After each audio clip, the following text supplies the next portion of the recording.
시청자 여러분 안녕하십니까? VOA 뉴스투데이 시작합니다. 하노이 미북 정상회담 합의 실패로 북한의 고위 당국자들이 숙청됐다는 보도에 관심이 쏠렸는데요. 과거 북한과 협상했던 전직 미 관리들은 사실 여부를 떠나 합의 실패 책임을 실무 외교관들에게 묻는 것은 잘못이라고 지적했습니다. 오히려 책임은 미국을 오판한 김정은 위원장에게 물어야 한다고 말했습니다. 첫 소식 박승혁 기자가 보도합니다. 북한과 협상에 참여했었던 미국 전직 관료들은 북한 고위 관료들의 숙청설 관련 보도에 대해 놀랍지 않다는 반응을 보였습니다. 게리 세이모어 전 백악관 대량 살상무기 조정관은 2000년대 자신의 협상 상대였던 북한 외무성 외교관 몇몇이 실제로 훗날 처벌을 받았다고 밝혔습니다. Some of the people I dealt with later on ended up going to, re-education camps, like Han Sung-rol, and there was a guy named Lee Gun. 다만 그런 얘기는 미국과의 협상 직후가 아니라 한참 뒤의 일이며 처형당했다는 경우는 들어보지 못했다고 밝혔습니다. 육자회담 수석 대표였던 크리스토퍼 힐 전 국무부 차관보는 처형설을 확실히 알 수는 없지만 김영철 노동당 부위원장 등의 행적은 분명 묘연해졌다고 말했습니다. 그러면서 북한이 하노이 회담의 실패를 외교관들에게 떠넘기는 것 같다며 진짜 책임은 김정은 위원장에게 있다고 지적했습니다. If the U.S. did not want to engage on the Young offer, it's not the fault of the negotiators if the offer is not palatable to the U.S. side. 마크 피츠패트릭 전 국무부 비확산 담당 부차관보는 보도의 사실 여부를 떠나 미국 협상단은 이런 일로 영향을 받아서는 안 된다고 말했습니다. The United States negotiators have to continue to put the best interests of their country ahead of any personal considerations. You don't make concessions because you have befriended the counterpart. 전직 관료들은 하노이 미북 정상회담의 실패 원인은 북한의 최종 결정권자에게 있다는 점을 강조했습니다.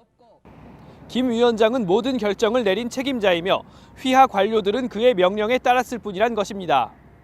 VOA 뉴스 박승혁입니다. 한편 독일을 방문 중인 마이크 폼페오 국무장관은 독일 외무장관과 공동 기자회견에서 김혁철 처형 보도와 관련한 질문에 해당 보도를 알고 있으며 사실 확인을 위해 최선을 다하고 있다고 말했습니다. 백악관은 북한이 하노이 미북 정상회담 합의 결렬의 책임을 물어 외교 당국자를 처형했다는 한국 언론 보도와 관련해 신중한 입장을 나타냈습니다. 세라 샌더스 백악관 대변인은 기자들과 만나 정보 사안에는 언급하지 않을 것이라며 상황을 주시하고 있다고 말했습니다. 그동안 인권 침해 등의 논란이 끊이질 않았던 북한의 대집단체조 공연이 이달부터 다시 시작됩니다. 해외에서는 북한 여행의 관광 상품으로 홍보되고 있습니다만 어린아이들이 공연 연습에 강제 동원돼 착취당하고 있다며 관람을 중단해야 한다는 지적도 나왔습니다. 김영권 기자가 보도합니다. 북한관영 노동신문은 지난 26일 새롭게 단장한 대집단 체조와 예술 공연 인민의 나라를 6월부터 10월 중순까지 진행한다고 보도했습니다. 북한 전문 해외여행사들도 10만 명 이상이 동원된 놀랍고 신명나는 집단 체조국이 돌아왔다며 적극 홍보하고 있습니다. 관람료로는 귀빈석이 800유로, 미화 893달러, 1, 2, 3등석은 각각 500, 300, 100유로에 판매하고 있습니다. 이런 북한 정부와 여행사들의 홍보에 대해 국제인권단체들과 탈북민들은 어린이들을 강제로 동원해 혹독하게 연습시키는 건 국제법 위반이라며 강하게 비판하고 있습니다.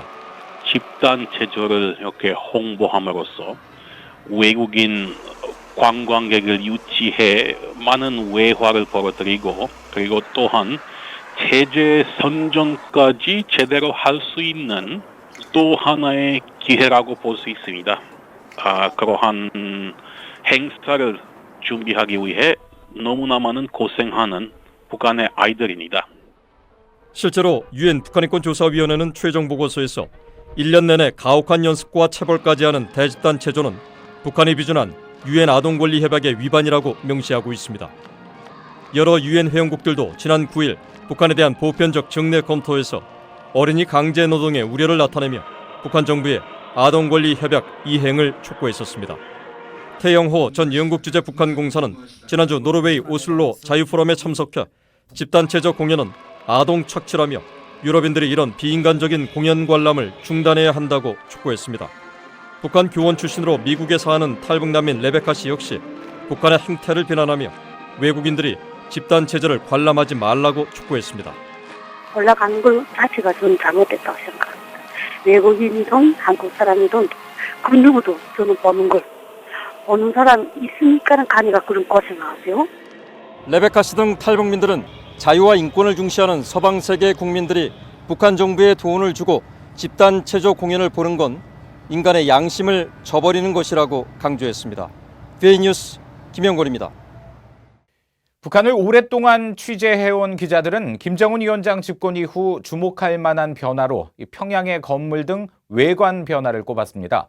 하지만 현지 취재 환경은 전혀 개선되지 않았고 북한 당국은 외신 기자들까지 분열시키려 했다고 지적했습니다. 이 서방 기자들이 본 북한 모습, 조은정 기자가 전해드립니다. 2005년부터 북한을 10여 차례 방문했던 워싱턴 포스트의 애나 파이필드 지국장은 김정은 위원장 집권 이후 지방과 달리 평양은 화려하게 변한 것이 가장 눈에 띈다고 말했습니다. 평양을 미국 맨해튼에 빗대 평해튼이라고 표현했습니다.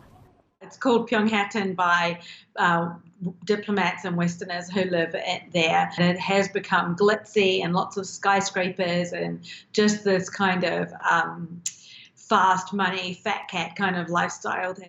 파이필드 지국장은 그러나 기자의 현지 취재에 북한은 전혀 변하지 않았다고 지적했습니다. 기자들은 항상 단체로 북한에 입국하고 현지에서는 감시원과 함께 움직여야 한다면서 이런 집단 관광을 통해서는 쓸만한 기사를 만들어내기 힘들다고 말했습니다. 최근 김정은 위원장에 대한 책을 출간한 파이필드는 따라서 외부에서 추가 취재를 통해 북한이라는 퍼즐을 맞춰야 한다고 강조했습니다. Met North Korean officials at every possible opportunity, but I also talked to SKPs who were living either in China or in South Korea or on their journeys out, talking to activists, analysts. 서방 언론인으로는 처음으로 평양에 상주한 진리 전 AP통신 평양 지국장은 북한 사람들은 공포 속에 살고 있다면서 북한 현지 취재는 인내심을 시험하는 극도의 어려움이 있다고 밝혔습니다. It is the most frustrating place I've ever worked. The North Koreans feel that they are only beholden to their government's rules. They live, work, and operate in a culture of fear. So very few of them feel like they can say yes to you. 리 전 지국장은 북한 정부가 취재와 관련해 일부한테만 특혜를 주면서 평양 상주 외신 기자들도 분열시키려고 했다고 밝혔습니다. 그러면서 외신 기자들이 북한 당국에 끊임없이 취재 접근성을 높여달라는 일치된 요구가 필요하다고 강조했습니다. VOA 뉴스 조은정입니다. 미국 연방하원에서 북한에 가족을 둔 미주 한인들의 이산가족 상봉을 촉구하는 결의안이 지난해에 이어 또다시 발의됐습니다. 30일 민주당의 캐런 베스 의원이 대표 발의하고 같은 당 의원 11명이 공동 서명한 이 결의안에는 미국과 북한이 재미 이산가족 상봉 절차를 결의안 채택 60일 이내에 시작하도록 촉구하는 내용이 담겼습니다. 특히 미국과 북한이 상봉을 희망하는 이산가족에 관한 정보를 서로 교환하는 한편 남북 이산가족 화상상봉에 미국인도 포함시키기 위해 한국 정부와 협력할 것을 촉구하는 내용이 추가됐습니다. 북한의 김정은 위원장이 아베 신조 일본 총리와 문재인 한국 대통령을 만나면 북핵 문제와 관련한 상황이 바뀔 것이라고 제리 매튜 마트질리 유엔 주재 남아프리카 공화국 대사가 밝혔습니다. 핵무기 개발 후 1990년대 초 이를 포기했던 남아프리카 공화국의 마트질라 대사는 30일 뉴욕 유엔 본부에서 비공개로 열린 안보리 대북제재위원회 정례회의에 참석한 뒤 기자들에게 북한 핵 문제와 관련한 돌파구를 마련하기 위해서는 북한과 관련국 간의 신뢰를 쌓는 것이 중요하다며 이같이 말했습니다. 앞서 대북제재위원회 의장인 크리스토프 호이스겐 유엔 주재 독일 대사는 이날 북한의 이달 초 미사일 발사에 대해 명백한 안보리 결의 위반이라고 밝혔습니다. 북한에서 최근 치사율 100%로 알려진 가축 전염병 아프리카 돼지열병이 발생한 것으로 확인됐습니다. 북한이 세계 동물보건기구 OIE에 제출한 보고서에 따르면 지난 23일 중국 접경 지역인 자강도 우시군 북상협동농장에서 열병이 신고된 뒤 25일 확진 판정을 받았으며 이 농장의 돼지 99마리 가운데 77마리가 폐사하고 22마리는 살처분된 것으로 나타났습니다. 한국 정부는 31일 북한 당국이 아프리카 돼지열병 발병 사실을 세계 동물보건기구에 공식 보고했다면서 남쪽으로 확산을 막기 위한 비상 방역 체제를 가동했으며 북한 측에는 확산 방지를 위한 협력 의사를 전했다고 밝혔습니다. 이상으로 VOA 뉴스투데이 마칩니다. 함께해 주신 여러분 고맙습니다.